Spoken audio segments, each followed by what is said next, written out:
कथा दिवाली क्या है। दिवाली हिंदुओं का एक प्रमुख त्योहार है। यह त्योहार कार्तिक मास की अमावस तिथि को मनाया जाता है। इस दिन माता लक्ष्मी और भगवान गणेश जी की पूजा की जाती है। कहते हैं कि इस दिन भगवान श्री रामचंद्र जी लंका पर विजय प्राप्त करके अयोध्या वापस लौटे थे, जिसकी खुशी में अयोध्या वासियों ने घी के दीपक जलाए थे। दिवाली आने से पहले लोग अपने अपने घरों की सफाई करते हैं। दिवाली मनाने की परंपरा का संबंध भगवान श्री रामचंद्र जी से ही है। किसी कारणों से उसकी सुतेली माता कैकेयी ने श्री रामचंद्र जी को 14 साल का वनवास दिया था। जब वे वनवास पूरा करके अयोध्या में आए थे, तब अयोध्या वासियों में उनके आने की खुशी में घी के दीपक जलाकर उनका स्वागत किया था। यह लोकप्रिय रामायण में है। इसके साथ और भी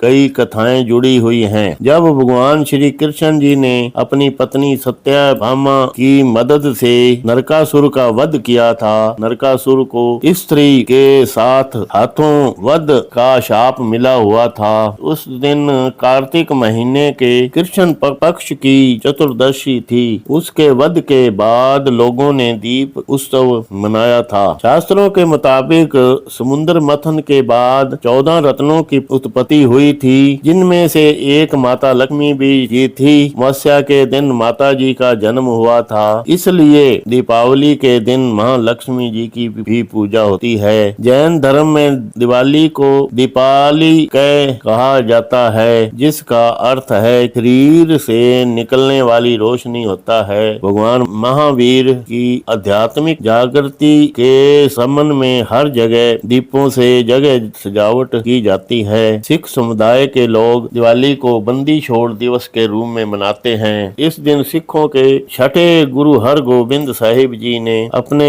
साथ 52 अन्य कैदियों को रिहा करवाया था, इसलिए इसे बंदी छोड़ दिवस के रूप में मनाते हैं। ऐतिहासिक दस्तावेजों के मुताबिक बादशाह जहांगीर ने उसे कई सालों के बाद रिहा किया। उस समय गुरुजी ने कहा था कि वह तब तक बाहर नहीं आएंगे जब तक इनके साथ 52 अन्य राजकुमारों को रिहा नहीं किया जाता, तो तब तक वे उनके साथ ही रहेंगे। उस समय बादशाह ने कहा कि निकलते समय जो लोग गुरुजी के पहने हुए कपड़े को पकड़कर बाहर चले जाएं, वे जा सकते हैं। उस समय गुरु हरगोबिंद साहिब जी ने 52 झालरों वाला लमांदा बनवाया, ताकि हर एक राजकुमार एक झालर को पकड़कर बाहर आ सके। उस समय गुरुजी की आजादी का जश्न दीप माला जलाकर मनाया गया। वही परंपरा अब तक चली आ रही है। यह त्योहार बड़े उत्साह के साथ मनाया जाता है। दीपावली के त्योहार पर लोग अपने दोस्तों और परिवार से मिलते हैं। वे उपहार और मिठाइयाँ लेकर एक दूसरे के घर जाते हैं। दीपावली लक्ष्मी के साथ साथ श्री गणेश देवता की भी पूजा की जाती है। पूजा के बाद लोग पटाखे आदि भी छोड़ते हैं। इस त्योहार में बच्चे बढ़ तक चढ़कर हिस्सा लेते हैं। इससे वायु प्रदूषण बहुत होता है, परंतु अब बाजार में प्रदूषण रहित पटाखे आ गए हैं और कुछ लोग भी समझदार हो गए हैं। इसका पूरा ख्याल रखते हैं, ताकि तमिलनाडु,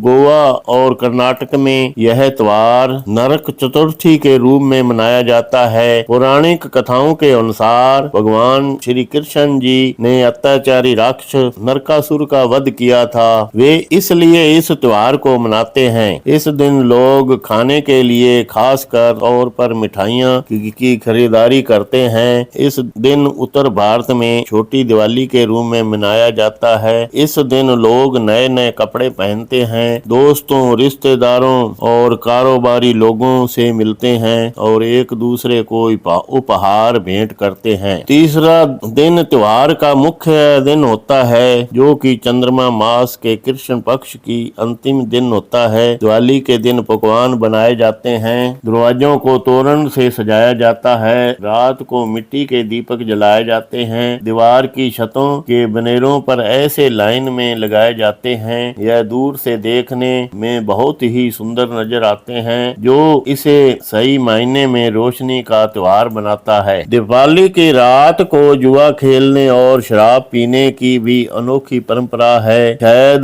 साल भर में यह अकेला ही ऐसा समय होता है जब शाही दरबारों में खेले जाने वाले गंजीफा में ताश की बुरी आदत को सहज से स्वीकार किया जाता है। ऐसी मान्यता है कि यह कदम देवी को प्रसन्न करने के लिए किया जाता है। यह हमारे जीवन में धन के चंचल स्वभाव और इसकी सच्चाई को स्वीकार करने को दर्शाता है। वाहेगुरु।